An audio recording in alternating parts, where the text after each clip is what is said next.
So as we all know, besides our individual birthdays, the start of a new year almost always opens up an opportunity for us to just spend some time assessing how our lives are going so far and what we might like to resolve to do differently or better. And this year, what I've been hearing from so many of my students, especially those who haven't been able to practice with others for a while, is that their dedication to their practice has really started to wane, or in some cases has even sadly completely disappeared for many, many different reasons. And they've all been asking me for advice on how to revive this. And for those of us who are interested in starting a meditation practice, many are telling me that they just can't seem to get it going or can't seem to stay with it, even though they would really like to. And so if any of these things resonate with you, please know that you are not alone. As you might imagine, one of the main reasons so many people are having such a difficult time sitting right now in this challenging time that we're all living through is that many of us are just feeling extra vulnerable right now, or maybe extra human. Like we might be feeling extra stressed or extra worried or extra sad, all of which can sometimes keep us from just wanting to sit down on our cushion and practice, even though we know it would likely be really helpful for us. And so, as a way of maybe offering a little encouragement, I thought it might be helpful to explore what the Buddha called determination or resolve, which in Pali is called aditthana. And this quality of aditthana or determination is so important, not only for helping us to continue our practice, but actually for how we live our actual lives.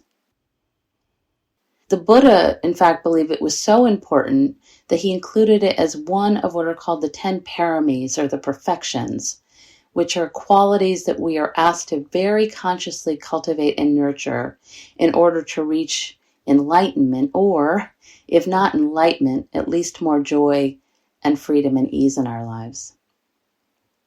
And if you're curious or interested, the other 9 qualities that the teachings ask us to develop are generosity, virtue, renunciation, wisdom, energy, patience, truthfulness, loving kindness, and equanimity. And by the way, all of these things are also the things that we are being asked to continue to develop using our practice of determination, that parami of determination. And if that feels a bit overwhelming, it might be encouraging to remember that according to legend, it took the Buddha to be, quote, 4 incalculables and 100,000 eons before our present age to achieve this perfection of these qualities, before he finally became enlightened and claimed his seat as a Buddha 2,600 years ago. In the Jataka Tales, which is just this huge volume of stories and legends that chronicle the Buddha's previous lifetimes, it shows how the Buddha-to-be practiced these qualities over and over and over again for lifetimes as different humans, animals, gods, kings, and outcasts, until finally he was able to perfect them. And so essentially, these are all qualities that we are asked to practice, just as he did, which means that we are, of course, going to fail at this, repeatedly fail over and over again, which is not only completely okay, but actually to be expected. We might even remind ourselves again, maybe as an encouragement, that the Buddha himself failed at perfecting these for innumerable lifetimes, right? And maybe, nevertheless, he persisted and he kept on trying. Even on his deathbed, 2,600 years ago, he urged us all to do the same. In fact, according to the teachings, his very last words were said to be, "All conditioned things are impermanent. Strive on with diligence." His last words. And now, of course, those might not have been his actual last words, but they're likely a more condensed modern version of what he might have actually said. And there are many, many different versions of the Buddha's last words, but they all seem to point to the same thing. One longer version that I like says it this way: all compounded things in this world are changeable. They are not lasting. Work hard to gain your own liberation. Practice diligently. I'll repeat that. All compounded things in this world are changeable. They are not lasting. Work hard to gain your own liberation. Practice diligently. On the same day, the day of his death, the Buddha also promised his Sangha, those who have not yet been awakened all possess the conditions for attaining awakening. Those who have not yet been awakened all possess the conditions for attaining awakening. And I really love to go back to that one, especially because it's just so hopeful. The Buddha here is reminding us that all of us who've been exposed to the Dharma in some way now have that seed within us as well. We all have that condition for attaining awakening. And so each of us should really strive on with diligence for this. I also think the Jataka tales themselves are such an inspiring example for us. Because again, they're showing us that each of us can always, always begin again. It's actually exactly how we learn. And of course, the Jataka tales are also reminding us that this just takes time, and to be patient with ourselves, and to be patient with our practice. It also shows us that change happens slowly, but if we really stick with it, transformation will occur if we stick with it. In a great piece of scripture that's called the Shipnava Sutta, the Buddha talks about this kind of patient faith and dedication to our practice in this way. He says, just as when a carpenter or carpenter's apprentice sees the marks of his fingers or thumb on the handle of his adze, but does not know, today my adze handle wore down this much, or yesterday it wore down that much, or the day before yesterday it wore down this much. Still he knows it is worn through when it is worn through. In the same way, when a monk dwells devoting himself to development, he does not know, today my effluence wore down this much, or yesterday they wore down that much, or the day before yesterday they wore down this much. Still he knows they are worn through when they are worn through. And the sutta actually goes on further and tells us what happens when we simply keep with it, patiently, diligently, and just let our practice do its work. The Buddha says, quote, just as when an ocean-going ship, rigged with masts and stays, after 6 months on the water, is left on shore for the winter, its stays, weathered by the heat and wind, moistened by the clouds of the rainy season, easily wither and rot away. In the same way, when a monk dwells devoting himself to development, his fetters easily wither and rot away. In more modern times, there's another kind of motivational story that I like to remember, which comes from my very favorite nun, Pema Chodron, who often talks about a pivotal time in her life when she was in her mid-20s and had just gone through an incredibly difficult divorce. So she was in a lot of pain and just really wanted to throw in the towel. And so she sought out her teacher, Chogyam Trungpa Rinpoche, and he said to him, basically, my life is over. I've hit bottom. I don't know what to do. Please help me. And what he told her was this. He said, well, it's a lot like walking into the ocean and a big wave comes and knocks you over, and you find yourself lying on the bottom with sand in your nose and in your mouth, and you're lying there, and you have a choice. You have a choice. You can either lie there, or you can stand up and keep walking out to sea. I'll repeat that. You have a choice. You can either lie there or you can stand up and keep walking out to sea. And this is actually always true, isn't it?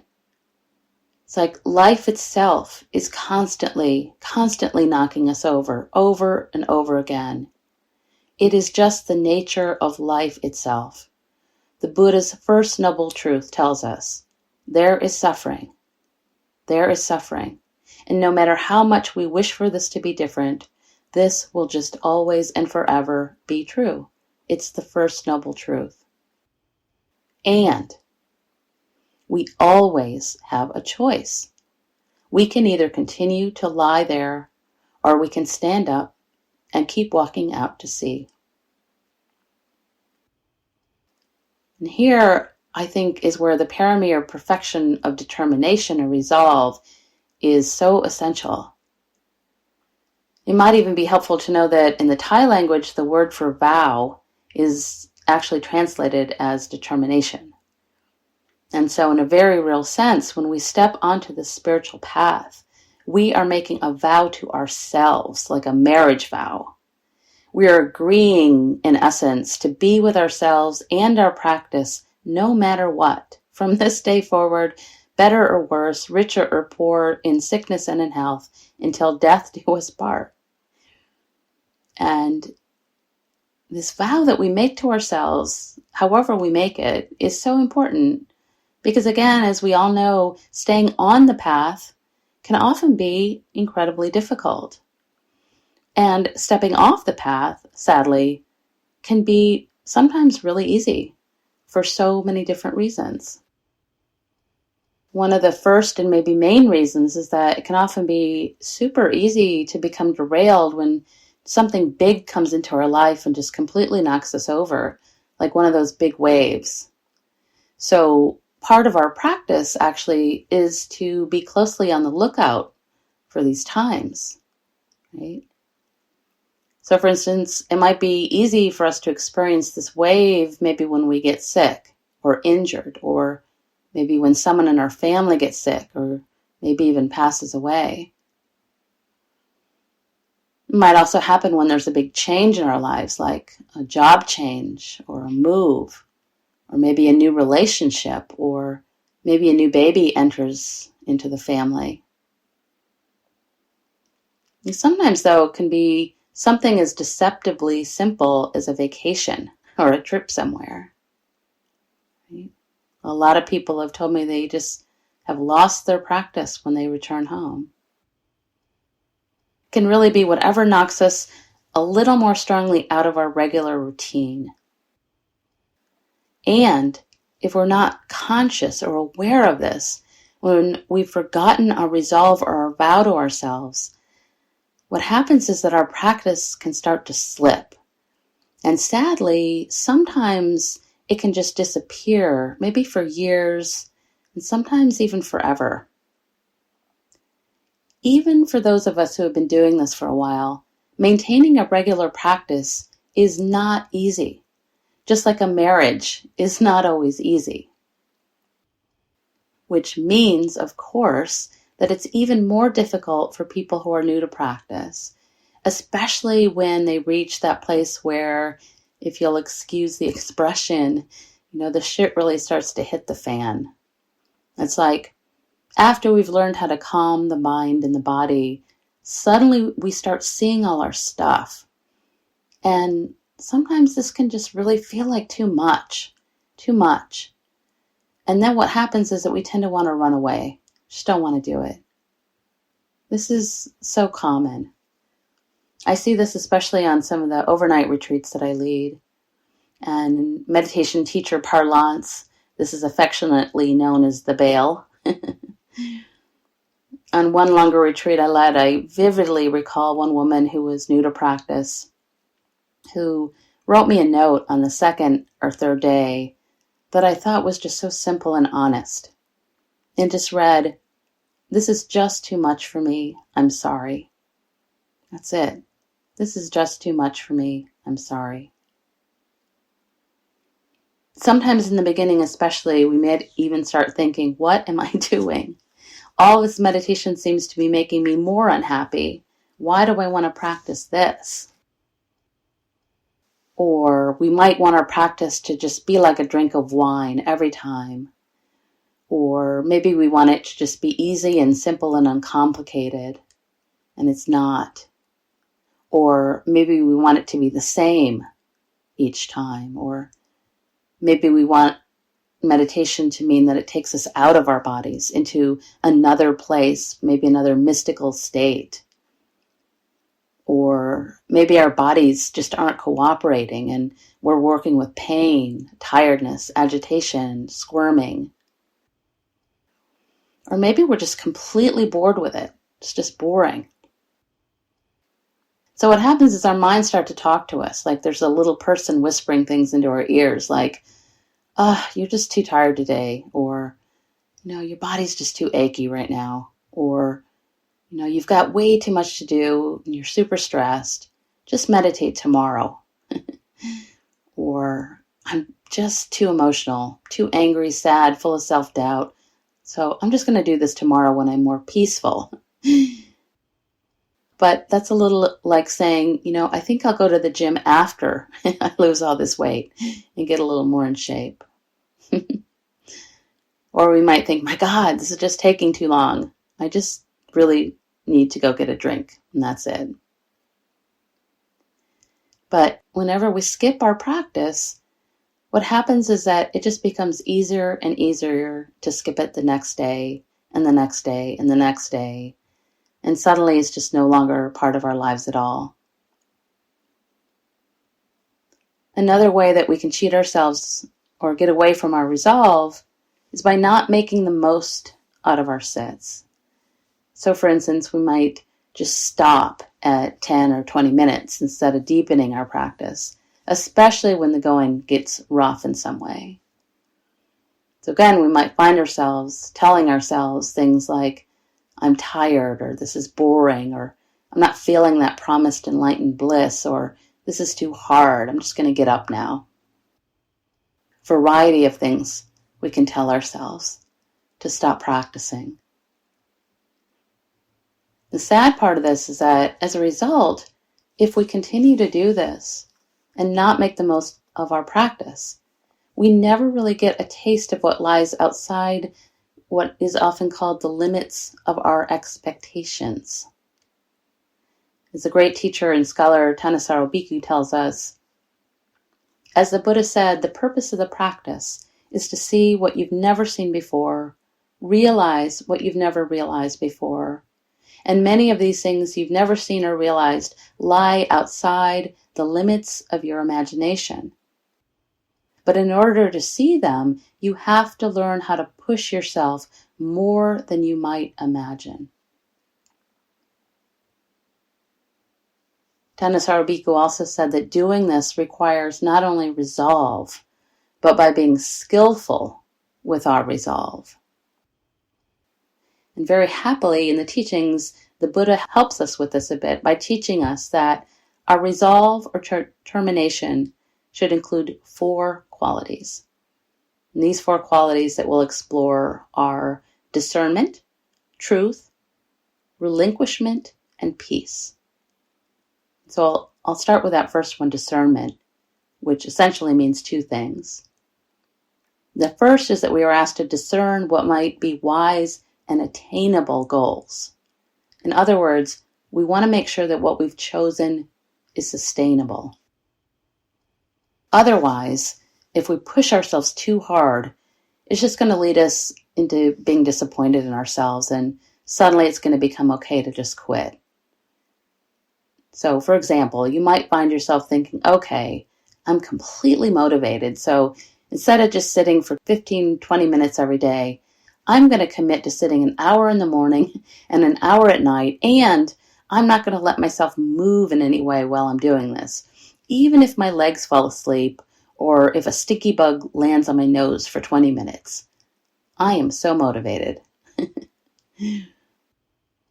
Unfortunately, though, again, this is often just a setup for disappointment, and we end up quitting because it's just too much. So in this case, we haven't used our wise discernment to assess this. So if we want our practice to be sustainable, we want to choose something that is attainable. For instance, we might start then with 5, 10, 15, 20 minutes of practice, and then slowly increase the time by 5-minute increments, so that again, it's attainable, which means it's sustainable.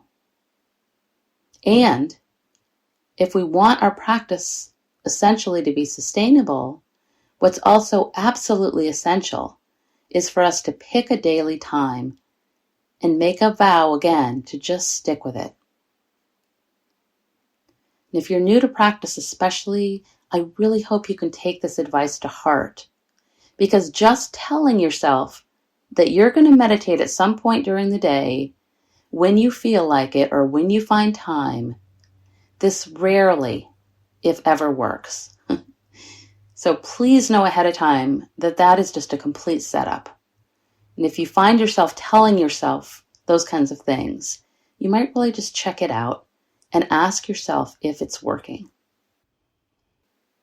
And then you might try something different, which is to make a vow to yourself to sit every single day, no matter what, even if it's just 5 minutes. Just 5 minutes. One of my teachers and my first mentor, Tara Brock, tells a story about when she was a single young mother with an infant. And even as a meditation teacher, she just couldn't seem to find 1 second in the day to practice. And so she made a vow to herself to sit every single day, no matter what, to keep that trail of breadcrumbs going so that she could find her way back to her practice, or at least wouldn't lose the way there. And she said that during that time, the very most she could do most days was to just sit on the edge of her bed right before she went to sleep for just 5 minutes. But it actually did the trick. It kept her from losing her practice. So she kept her vow and she made it very attainable so that it could be sustainable. So the second aspect of our discernment is for us to set a specific goal for our practice. So for instance, a lot of people just sit down somewhere and start practicing. And of course, this is fine, but we are really going to see a difference in our practice if we keep in mind a particular goal for ourselves. And by the way, just to say, this is not that we set a goal so that we are then constantly depressed about not reaching our goal in some way. It's more like our goal might be to continue to try to stay with or return to the breath for the whole half hour or so. Or it might be to deepen our sense of presence, opening up to all of it. Or our goal might be to meet everything that arises within us with a deeper sense of kindness and compassion, allowing. Or it might be to get a sense of the aspect of no self, right? To experience just pure being and sensation, recognizing that we are simply in the moment, experiencing whatever's here. Okay. So the reason that we do this, make a goal, again, is because it can be really difficult to practice without one. Otherwise, we might start wondering why we're sitting here meditating when we maybe could be sitting out on a beach somewhere doing something else. It's also important to take a good look at our goals and see if they are in any way strengthening our sense of self, or if we are in some way striving to be out of body or on another plane somewhere. So some examples of this might be thinking, if I get really good at this, I might actually start levitating. Or maybe I'm going to actually discover that I have special magical powers. Or maybe I can actually rise above, just like floating, rise above everybody else. Or I will become a super good spiritual person, the best meditator ever. A few years ago, actually, there was this really funny video that was being passed around on the internet that was about the Meditation Olympics. And there were 3 contestants all sitting in a big stadium with these moderators who you might imagine are former meditation champions. And they're talking just like they do on the regular Olympics. Like they're saying, Karen's from New Zealand, and she's been meditating her whole life. Or one interesting thing about Karen is that she's been able to open up 4 chakras, and we're so pleased to have Hutch with us. He's a complete newcomer to the practice. And then, of course, we have our world champion who has won 5 gold medals, and they're off. And then the video shows them all trying a little too hard to meditate, and 2 of them really fail at this. And finally you hear something like, and Hutch from Bangladesh takes the gold. If you want to look it up, I think it's just called Meditation Olympics. It's really funny.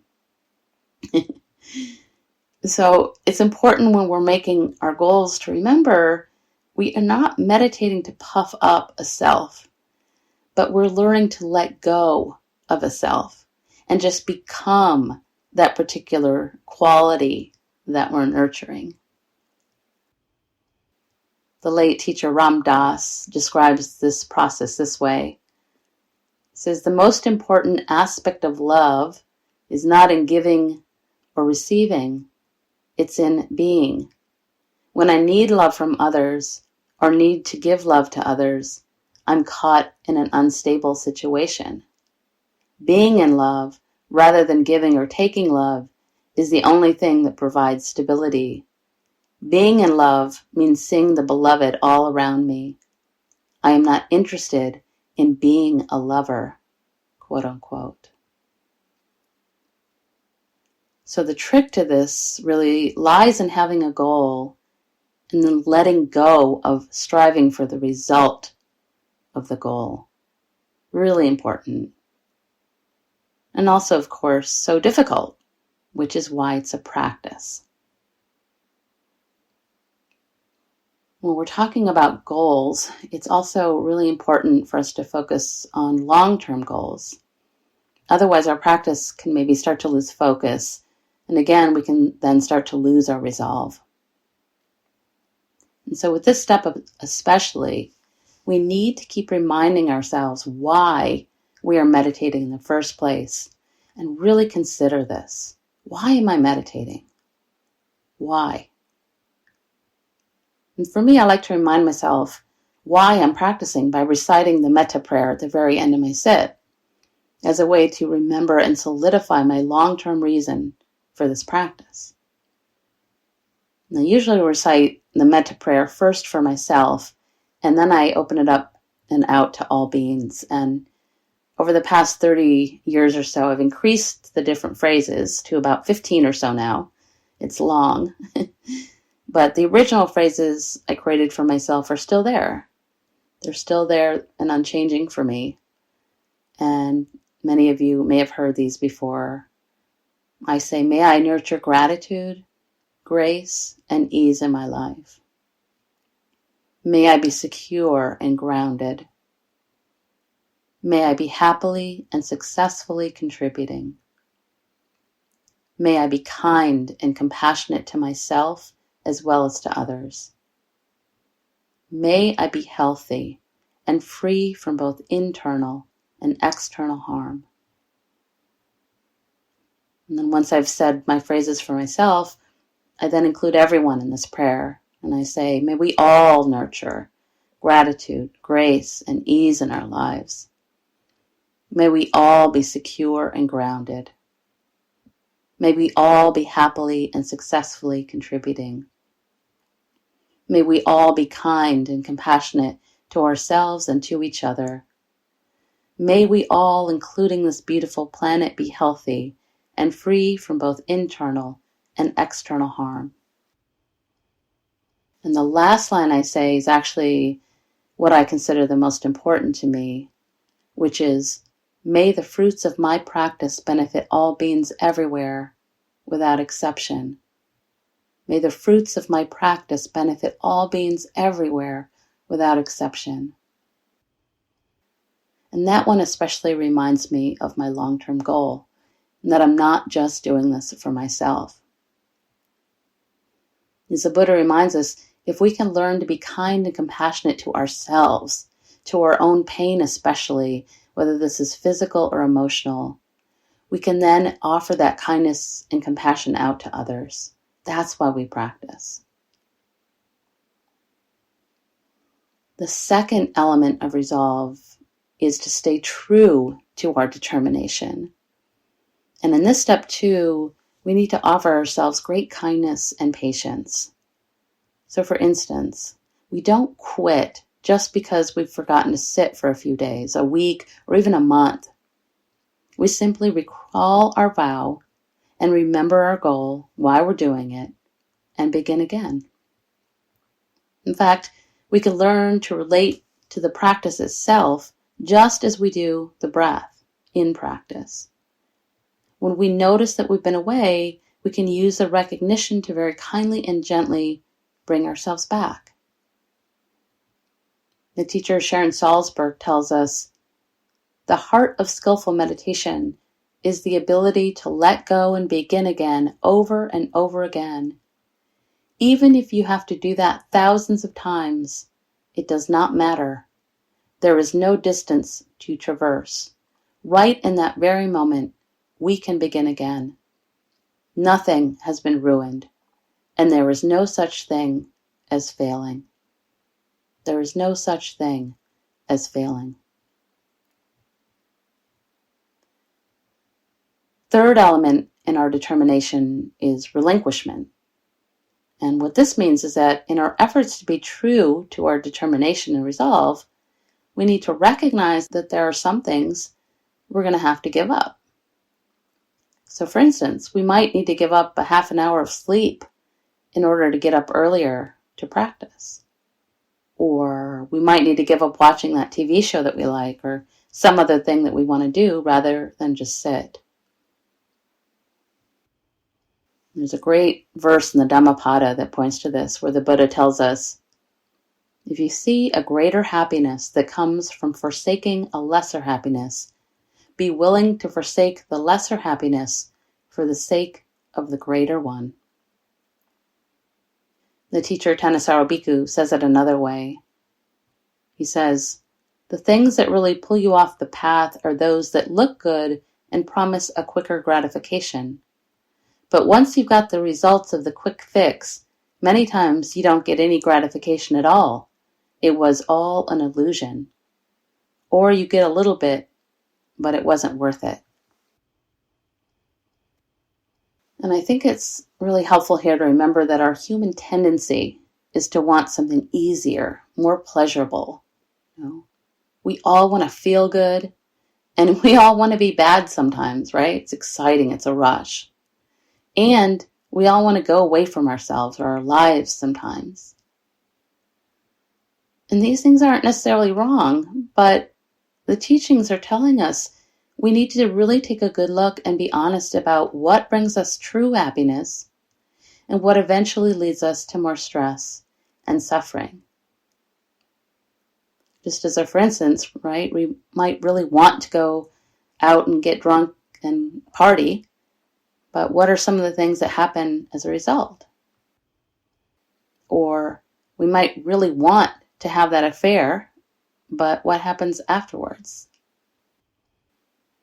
These are fairly obvious ones, but think about other quick fixes like maybe watching hours and hours of TV to get away, or choosing to browse the internet for hours, or making ourselves too busy with things we have to do, or indulging in too much food or entertainment or excitement, instead of choosing to be still and quiet and practicing. The teachings are asking us to inquire, contemplate, what are the real results of what I'm doing? What are the real results? So the teachings urge us to use discernment as we go along to remind ourselves that the lesser pleasures really are lesser. In essence, life is short. So we focus on what we're giving up in terms of the larger pleasure, the more lasting happiness. Bhante Gunaratana, or Bhante Ji, as he is affectionately known, once said so wisely, "We spend our time engrossed in activity, caught up in an eternal flight from pain and unpleasantness. We spend our energies trying to make ourselves feel better, trying to bury our fears. We are endlessly seeking security. Meanwhile, the world of real experience flows by, untouched and untasted." Finally, the fourth and final element in our determination is peace. And actually, another of the paramis or perfections comes into play with this element, which is patience. And the idea is that when we're working towards our goal, we try to keep the mind calm. So we don't get worked up over all the difficulties that arise. And we don't get worked up over all the things that we're having to give up.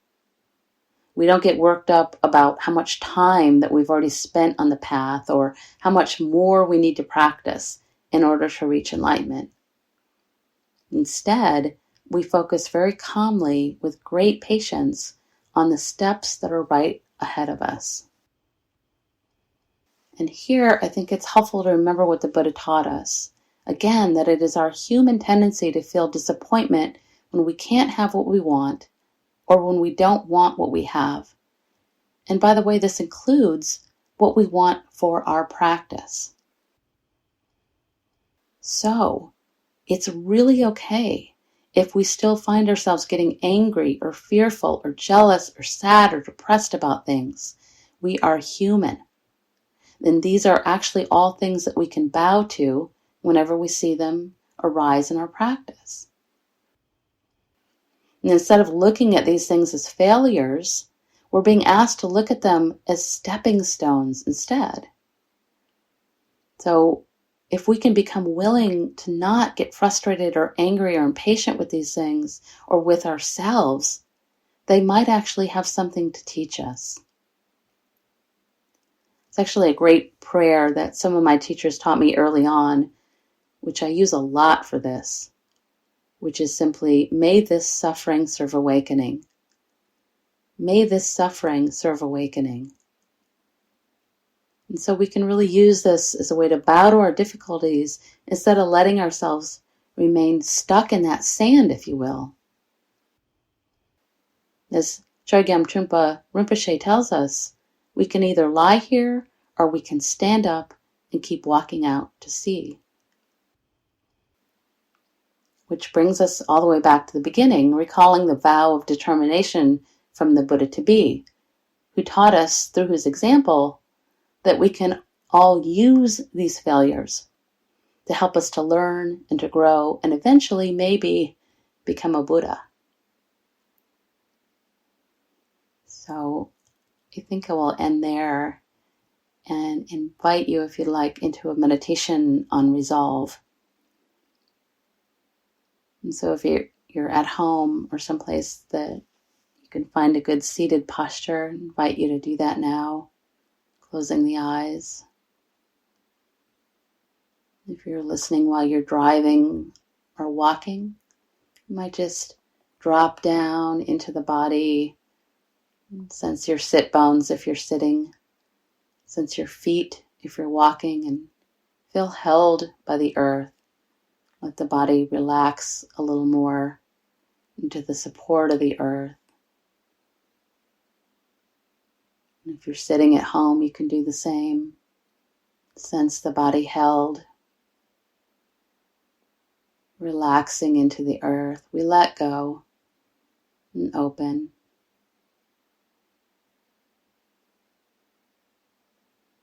Might be helpful to just take a couple of nice deep breaths in, slow breaths out. Just to start connecting to the body, letting the body relax.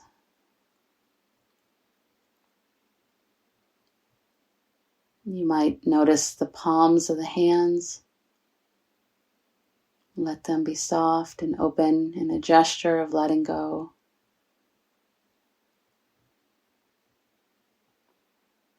You might notice the face, all the different facial muscles softening, forehead smooth, eyes, cheeks, jaw, root of the tongue. Still breathing.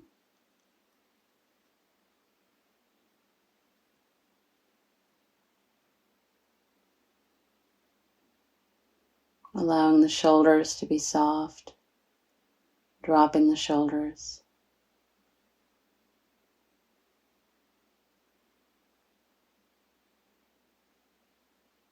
Allowing the belly to be soft, undefended like a 2-year-old's belly. Letting go, breathing.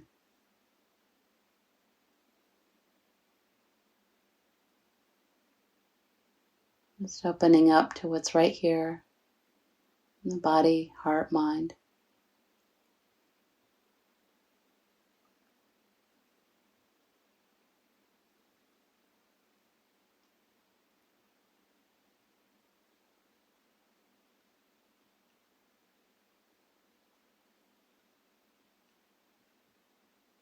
As you're ready to contemplate, what, if anything, do you think might be hindering you from being more resolved or committed or strongly motivated to do your practice? Is there anything that might be hindering you from your vow?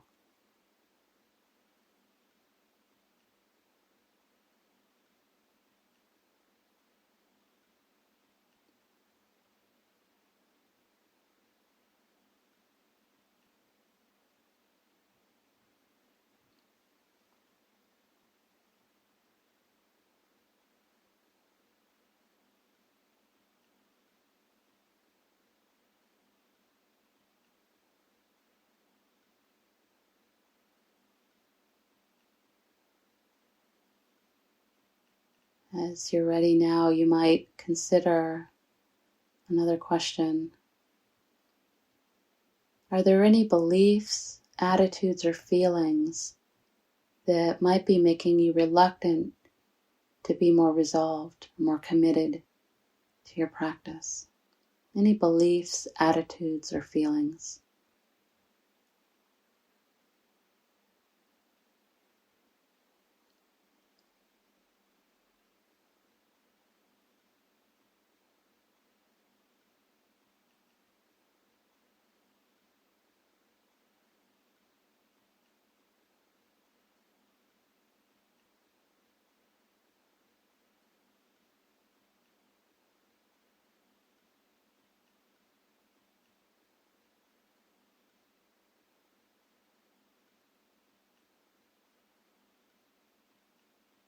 And as you're ready, you might consider what particular goals might help you strengthen your resolve.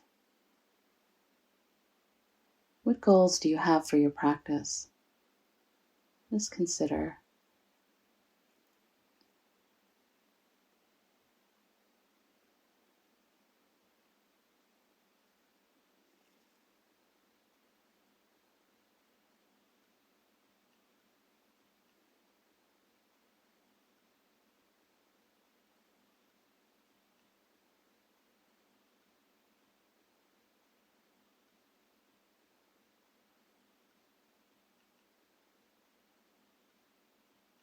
As you're ready now, you might consider, what do I need to give up in order to strengthen my resolve?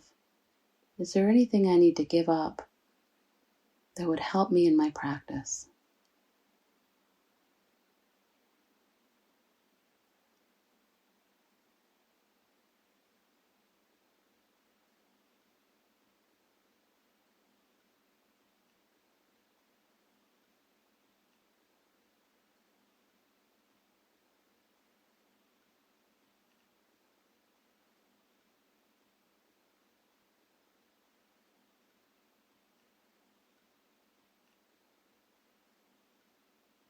And finally, you might consider, what particular things might I be doing right now that could help me strengthen my resolve or my vow?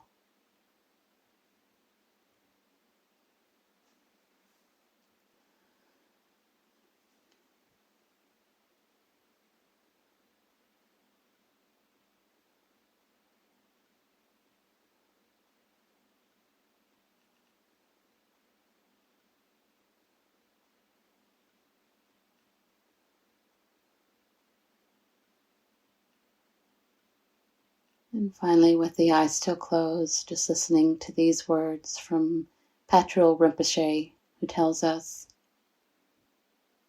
each instant, put your heart into it again. Each moment, remind yourself again. Each second, check yourself again. Night and day, make your resolve again. In the morning, commit yourself again. Each meditation session, examine mind minutely. Never be apart from the Dharma, not even accidentally. Continually, do not forget. Continually, do not forget. Namaste and blessings.